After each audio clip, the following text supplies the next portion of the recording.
So charity work ang ginawa nila, no? So ginawa nila dito sa may Bulacan. So ngayon may batang may sakit. Tapos ang ginawa nila, nag-contribute yung grupo, no? May pera, may kung ano pa, may gatas, may diaper, may kung ano pa man, no? So ito ay pinakamagandang gawain, no? Nakalista sa langit yan, no?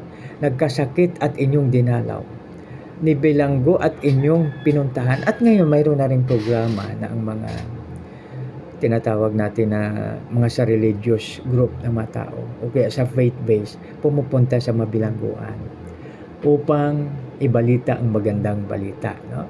Kasi doon binibigyan sila ng pagkakataon na malaman na kahit ano ang sitwasyon natin, ang Panginoon ay dumidinig ng panalangin.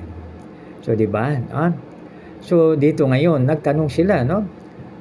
Sasagot ang matutuwid, Panginoon, kailan po namin kayo nakitang nagutom at aming pinakain? Uhaw at aming pinainom? Kailan po kayo naging dayuhan at aming pinatulo?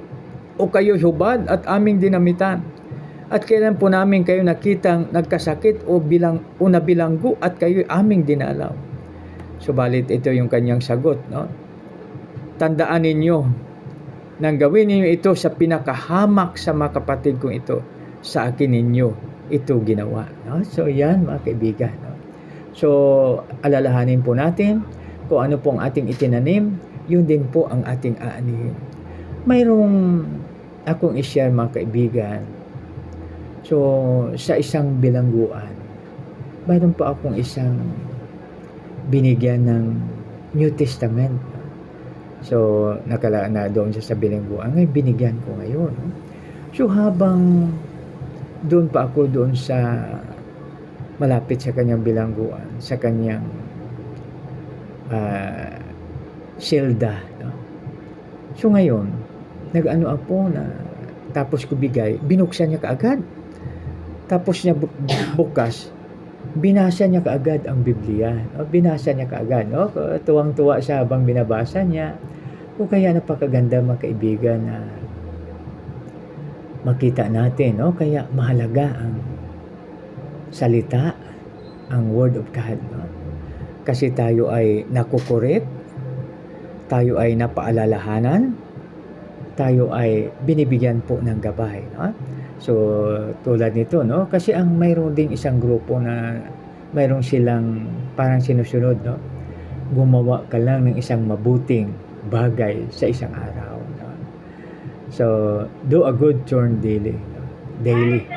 So ito naman po yung ginagawa ng mga Boy Scout, no? Do a good turn daily. No? So, ibig sabihin na tayo ay gumawa ng isang mabuting bagay araw-araw. Pag halimbawa sa isang linggo, mayroon tayong 7 araw, no? O pagpahinga kasi po yung isang araw, linggo pagsamba po natin o kung ano pa man. Ha? So, ibig sabihin kahit sa isang linggo, 5 beses lang po tayo gumawa ng mabuti. No? So, paano natin gawin yan? Halimbawa, mga anak. No? So, yung mga anak, pagdating po ng bahay ng mami at daddy na pagod, mag-bless kayo. No? Bitiwan ang cellphone, mag-bless o mag-kiss kay mami o kay daddy na dumating galing sa trabaho at paghandaan sila, no? Isang malaking bagay yan, no? Dahil kung ano ay tinanim po natin, yun po ang ating anihin. No? So, di ba tuwang-tuwa tayo, halimbawa, darating tayo galing sa trabaho, no? Pag uwi natin, kahit bising-busy yung ating anak o yung ating misis, no? Kahit bising-busy, no?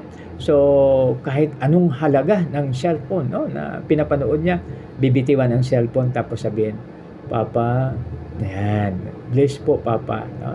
Okay, ako mami na, bless po mami. Di ba? Napakaganda. So, iyan, dahil pag kayo ay magiging nanay na, ang magiging tatay, yun din po ang gagawin sa inyo ng inyong mga anak. No? So, ganun din po yung mga anak, di ba? Ang sabi dito sa may Ephesians 6:1-3, no? So, mga anak, igalang nyo, sundin nyo ang inyong ama't ina upang magkaroon kayo ng mahaba at masaganang buhay. No? So, sunod, galang, equals, mahaba at masaganang buhay. No? So, di ba maganda? No? So, kaya mga anak, sikapin nyo, gawin nyo, magtulungan tayo, tulungan ang family upang maging masaya ang pamilya. No? Maging masunurin, at saka maging magalang. No? So, balikan natin ang mga sinabi ng ating Panginoon Kristo dito sa Matthew 25, no? 36 to 40. No? So, anuman ang ginawa natin sa maliit nating kapatid, ay ginawa natin sa ating Panginoon. Kaya makibigan, kung pag-usapan natin ang mga negatibo, kung halimbawa, ninakawan natin ang ating kapwa. Pag ninakawan natin ang ating kapwa, sino ang ninanakawan natin? Kaya, ang sabi dito rin sa Biblia, kaya ang magnanakaw, ang gumagawa ng masama, ay magbago na, maging masipag na, at mamuhay ayon sa kanyang kinikita. Ibig sabihin maging maayos na. No? So, di ba, kung may trabaho tayo, kahit anong klaseng trabaho, mahalin natin. No? Mahalin natin ang ating trabaho upang tayo ay mamuhay ng makatarungan. No? So, di ba, napakaganda. No? So, balikan natin yung mga anak. No? So, sa mga anak, tandaan ninyo, anumang ginawa nyo sa inyong mami at daddy, gagawin din sa inyo yan ng inyong mga anak. Kaya ngayon pa lang, do your best, na parang i-plan nyo siya, no? Parang isipin nyo, no? So, ano ba sabihin mo? Yung gusto ko yung mga anak ko maging ganito, no? So, ano ba, pagdating ko sa bahay, kahit anong busy nila, sila itatayo, mag-bless sa akin, yayakap sa akin, mag-kiss sa akin. So, gawin nyo na po ngayon yan sa inyong mga magulang, no? Para maging maayos. Tapos, halimbawa, sabihin ng anak, no? Nagpaplano, sabi niya, pag ako'y may anak na, no? Pag halimbawa, nag-request ako sa anak ko na magsaing, hindi niya magsabi, wait lang. So, ayaw ko na marinig ng wait lang. So, ibig sabihin niya na sa ngayon pa lang, no? Pag mag-request